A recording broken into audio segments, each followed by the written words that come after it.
Nous, on a dit que c'est un ministère de football. Seulement le football, les autres fédérations étaient laissées pour compte. À quelques jours de cette compétition continentale, voilà la situation des combattants guinéens. Plus de 50 apprenants et encadreurs compressés dans une salle restreinte pour suivre les entraînements. Un local qui date de l'époque coloniale. À présent, elle ne répond plus aux besoins ni les attentes de nombreux Guinéens qui désirent de faire carrière dans cette discipline. Mori Kondé, un ancien pratiquant, verse son venin face à la dérive du ministère des tutelles. Regardez nos athlètes comme ils sont. Vraiment, c'est pas bien.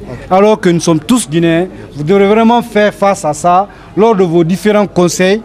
Dites que le karaté existe, que le karaté peut faire quelque chose pour cette nation et que le ministère n'a qu'à faire face à ces athlètes qui souffrent, qui n'ont pas de transport pour venir ici.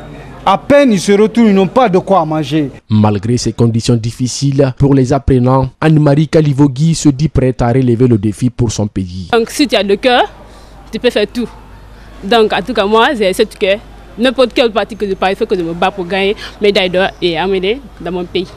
Le président de la Fédération guinéenne de karaté reconnaît tout de même la vétusté du local et compte sur les autorités pour la construction d'une salle d'entraînement digne de nom. Cette inquiétude est dissipée par la présence du ministre tout de suite. C'est lui qui a fait le constat et nous la vivons déjà cette situation.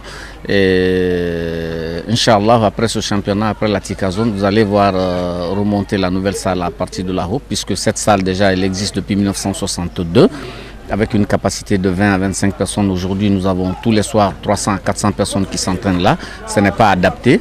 Le ministre de la Culture, des Sports et du Patrimoine historique, Siaka Bari, a apprécié les encadreurs pour le travail abattu et la volonté de faire en sorte que le karaté soit au centre des préoccupations des autorités. Il a aussi demandé aux représentants guinéens d'être persévérants dans les différents combats face aux adversaires étrangers.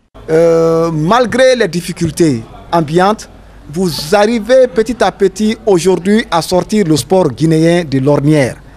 Vous avez la lourde responsabilité de défendre le tricolore national guinéen, le rouge-jaune-vert. Le karaté est l'une des rares disciplines qui est pratiquée dans la quasi-totalité du pays, mais le manque d'infrastructures et d'équipements nécessaires empêche son rayonnement.